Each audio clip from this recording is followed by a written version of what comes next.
Hello my lovely viewers, welcome back to my channel. কেমন আছেন সবাই? আশা করছি ভালো। আমি আসলে একটু সিক, ভালো বলবো না, তারপর আল্লাহর রহমতে ভালো আছি, যেমন রেখেছেন আল্লাহ। তো শরীরটা সকাল থেকে না, গতকাল থেকে অনেকটা দুর্বল, আর সর্দি ঠান্ডা লেগে একটু জ্বর জ্বর ভাব। আসলে ওয়েদার চেঞ্জ হঠাৎ করে, তো সেই জন্য হয়তো এতটা খারাপ লাগছে। আর এই যে মুস্তফা বসে বসে তার হোমওয়ার্ক করছে, গতকাল রাতে তার হোমওয়ার্ক শেষ করিনি, তো সেজন্য এখন সে হোমওয়ার্কগুলো করছে। আর সকালবেলা আমি খেয়ে নিচ্ছি একটু পায়েস। পায়েসটা হলো মুড়ি দিয়ে খাচ্ছি। আর আজকে শরীরটা যেহেতু ভালো নেই, তো নাস্তা বানানোর জন্য আর সাহস করিনি।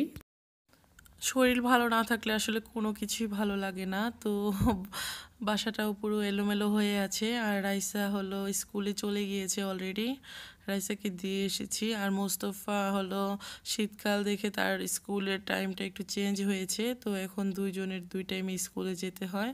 তো রাইসাকে দিয়ে এসেছি, তার হলো 8টার ভিতরে স্কুলে থাকতে হয়। আর মোস্তফার তো 9টার পরে, তো 9:30টার দিকে ওর ক্লাস শুরু হয়।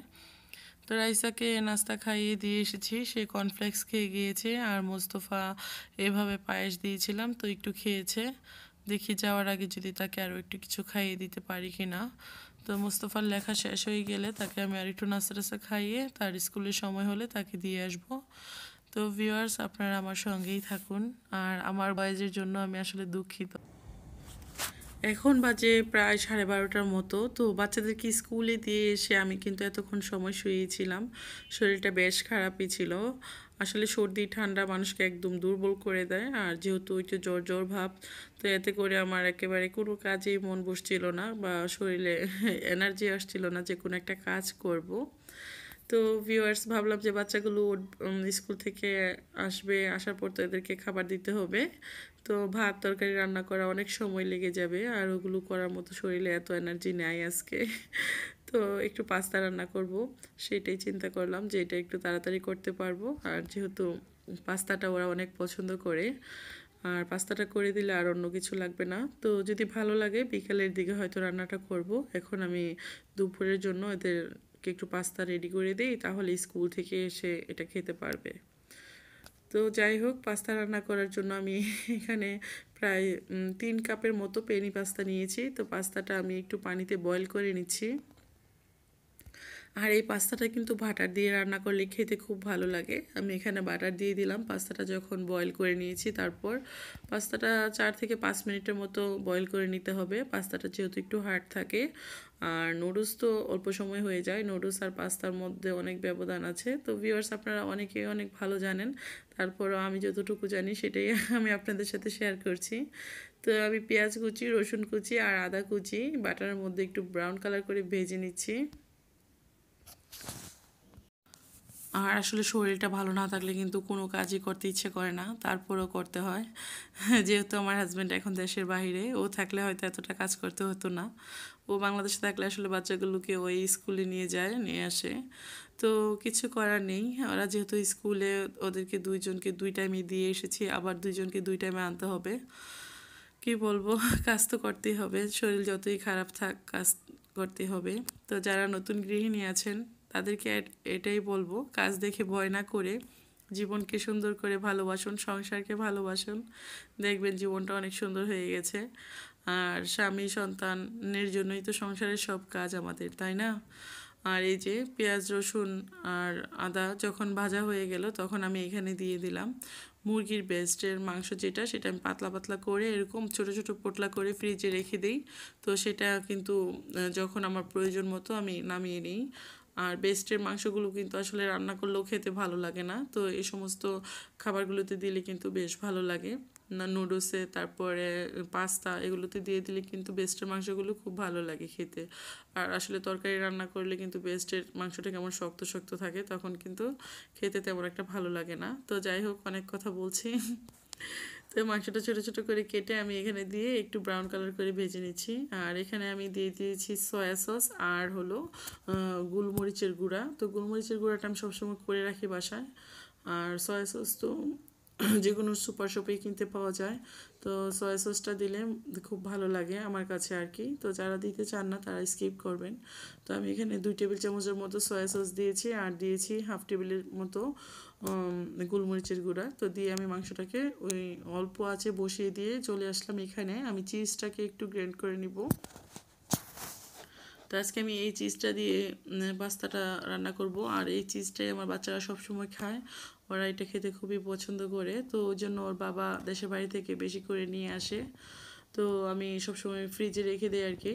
তো এটা দিলে পাস্তাটা কিন্তু খেতে বেশ ভালোই লাগবে। তো আপনারা আপনাদের পছন্দ মতো চিজ দিতে পারেন।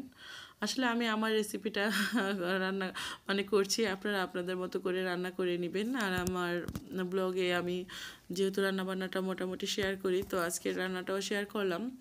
আর ভিউয়ার্স যারা আজকে আমার চ্যানেলে নতুন ভিডিও দেখছেন, নতুন ভিউয়ার্স, তাদের কাছে একটা ছোট্ট রিকোয়েস্ট, আপনারা আমার চ্যানেলটিকে সাবস্ক্রাইব করে দিবেন, পাশে থাকা ছোট্ট বেল আইকনটি প্রেস করে দিবেন। তাহলে কিন্তু আমার দেওয়া সকল নতুন ভিডিওগুলো সবার আগে চলে যাবে আপনাদের কাছে। তো এই যে আমার মাংসটা যখন হালকা ভাজা হয়ে গিয়েছে, আর এখানে আমি দিয়ে দিলাম টমেটো কেচাপ। আপনারা চাইলে কিন্তু টমেটোর পিউরিও দিতে পারেন। তো আমার যেহেতু শরীরটা ভালো না, আসলে ওগুলো করা অনেক ঝামেলা, তো আমি সেজন্য এখানে টমেটো কেচাপটা দিয়ে দিলাম। এখানে প্রায় 1 কাপের মতো টমেটো কেচাপ দিয়েছি আমি।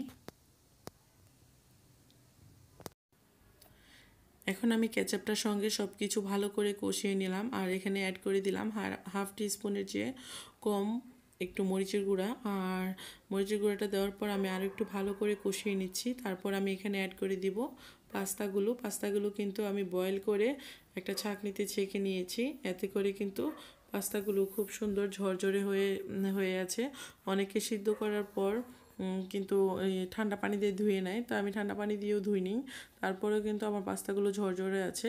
আমি পাস্তাগুলো বয়েল করার সময় আমি অল্প পরিমাণ তেল অ্যাড করেছিলাম আর অল্প পরিমাণ লবণ অ্যাড করেছিলাম। তো ভিউয়ার্স সেটা হয়তো স্কিপ হয়ে গিয়েছে, সব কিছু আসলে ভিডিওতে তুলে ধরা হয়নি আজকে। আসলে শরীর ভালো না থাকলে যা হয় আর কি।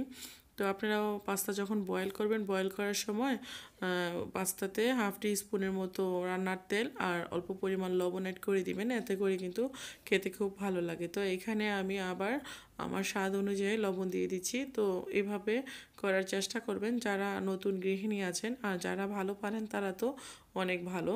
তো যাই হোক, আমি আমার রেসিপিটা আপনাদের সাথে শেয়ার করলাম, আপনারা তো আপনাদের মতো করে রান্না করবেন, এটাই নিয়ম। তো এই তো আমার পাস্তাটা মোটামুটি হয়ে গিয়েছে। এখন আমি এটাকে খুব ভালো করে 10 মিনিটের মতো এখানে চুলার আঁচটা মিডিয়াম রেখে এভাবে ভাজা ভাজা করে নিব।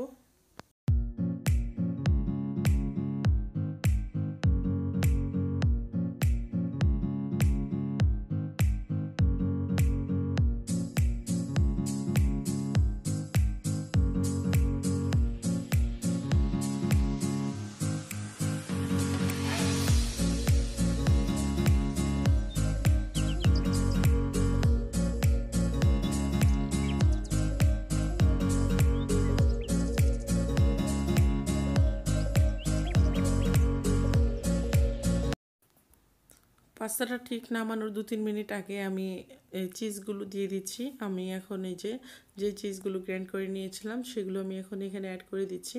চিজটা দিলে কিন্তু পাস্তা খেতে খুবই ভালো লাগে। তো ভিউয়ার্স আপনারা আপনাদের পছন্দ মতো চিজ অ্যাড করতে পারেন। আর এখন চিজগুলো দিয়ে আমি 2 মিনিটের মতো আবার একটু রান্না করব। আর আমি আমার সকল লাভলি ভিউয়ার্সের কাছে একটা রিকোয়েস্ট করব, সেটা হলো আপনারা আমার জন্য একটু দোয়া করবেন যেন আমি তাড়াতাড়ি সুস্থ হয়ে যাই। আমার গলার প্রায় 12টা বেজে আছে, শরীরের ঠিক একই অবস্থা। তো ভিউয়ার্স আপনারা প্লিজ আমার জন্য একটু দোয়া করবেন যেন আমার শরীরটা তাড়াতাড়ি ভালো হয়ে যায়। তো এখন আমি প্রায় 2 মিনিটের মতো পাস্তাটা রান্না করে নিই।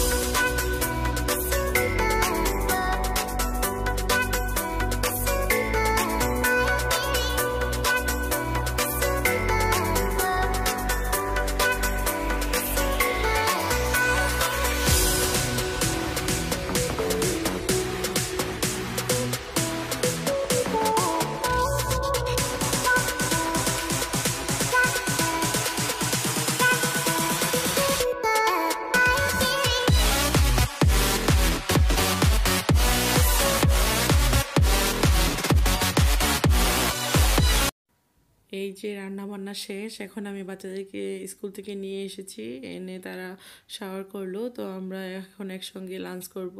তো ভিউয়ার্স, এতক্ষণ আমার সঙ্গে থাকার জন্য আপনাদেরকে অসংখ্য ধন্যবাদ।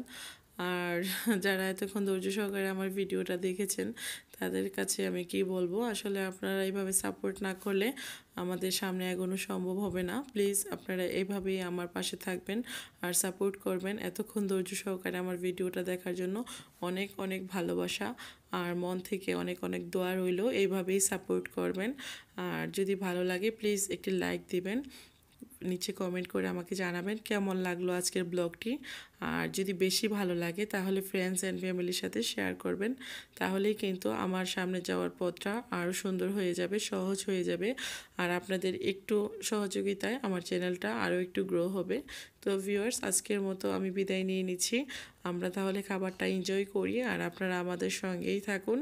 আমি বাচ্চাদেরকে খাবার দিচ্ছি, তো আমি নিজেও খাবো আর আপনারা আমাদের সঙ্গেই থাকুন। আমি এখানে বিদায় নিয়ে নিচ্ছি। আল্লাহ হাফেজ।